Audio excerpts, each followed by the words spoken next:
Shalom, hari ini kita akan renungkan Injil Matius pasal 10, teksnya ayat 1 sampai 25. Dan saya sudah bagi 3 paragraf. Paragraf yang pertama ayat 1 sampai 4. Yesus memanggil 12 muridnya dan memberi kuasa untuk mengusir roh-roh jahat dan untuk melenyapkan segala penyakitnya.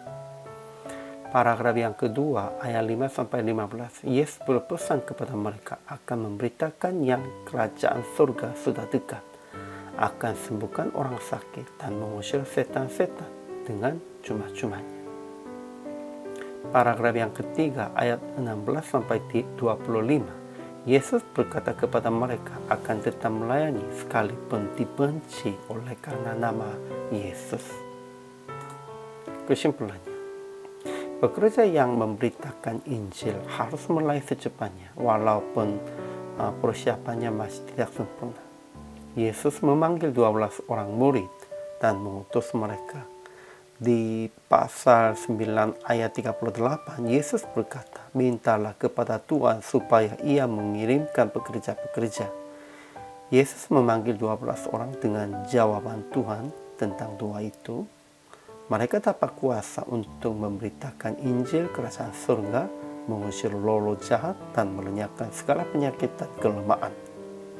Tugas dan kuasa ini sama dengan Yesus, dan ia berkata kepada mereka, kamu telah memperolehnya dengan cuma-cuma, karena itu berikanlah pula dengan cuma-cuma. Walaupun sekarang orang-orang menerima murid-muridnya, tetapi mereka akan ditolakkan dan dianiaya. Namun, tidak usah mereka takut.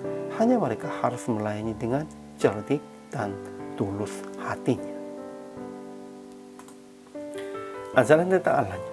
Pertama, Yesus memanggil 12 muridnya dan memberi kuasa yang mengusir roh-roh jahat dan melenyapkan segala penyakit. Kedua, Yesus mengirim mereka kepada domba-domba yang hilang dari umat Israel. Ketiga, Yesus beritahukan mereka akan dibenci dan dianiaya, tetapi juga janji akan mereka diselamatkan dan anak manusia akan datang sebelum mereka selesai mengunjungi kota-kota Israel. Ajaran tentang manusianya. Pertama, di antara 12 murid Yesus ada nelayan, pemungut cukai, dan orang jelot. Itu merekanya tidak bisa bersama, tidak bisa bersatu. Namun di dalam Yesus Kristus mereka sudah damai dan menjadi satu. Kedua, mereka dapat kuasa dengan cuma-cuma, jadi juga memberitakan Injil, mengusir setan, dan menyembuhkan penyakit orang-orang dengan cuma-cuma. Ketiga, orang-orang yang menerima murid-muridnya harus menanggung keperluan murid-muridnya untuk pelayanan. Keempat, murid-muridnya harus cerdik seperti ular dan tulus seperti merpati, karena orang-orang akan membenci dan menganiaya mereka sebab memberitakan Injil. Tetapi tidak usah khawatir, dan di dalam situasi itu, Roh Bapa akan berkata di dalam mereka. Aplikasinya. Pertama, berdamai dengan rekan-rekan sekerja di dalam Yesus. Hati Yesus dan keinginan Yesus, kehendak Yesusnya hanya berdamai, bukan bertengkar. Kedua, memberitakan Injil dan melayani dengan kasih karunia Allah dengan cuma-cuma. Dan itu berarti bahwa Tuhan akan mencukupi Anda dengan jemaatnya. Ya, memang hamba Tuhan pasti ada banyak kekurangan, tetapi berani aja. Dan sekalipun begitu, janganlah mencari upah dari mereka dengan sendirinya.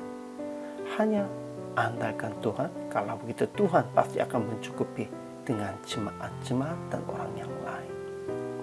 Ketiga, kita harus cerdik dan tulus supaya tetap memberitakan Injil di dalam kondisi yang dianiaya dan dibenci. Akhirnya praktik, cerdik aja dan tulus dalam Yesus dengan melakukan hanya sesuai dengan kehendak Tuhan. Sekalipun ada banyak kesulitan karena orang-orang membenci, dan menganiaya orang percaya. Pasti ada banyak orang yang membenci dan menganiaya. Namun, kita tetap cerdik dan tulus di dalam Yesus Kristus dan memberitakan Injil seterusnya.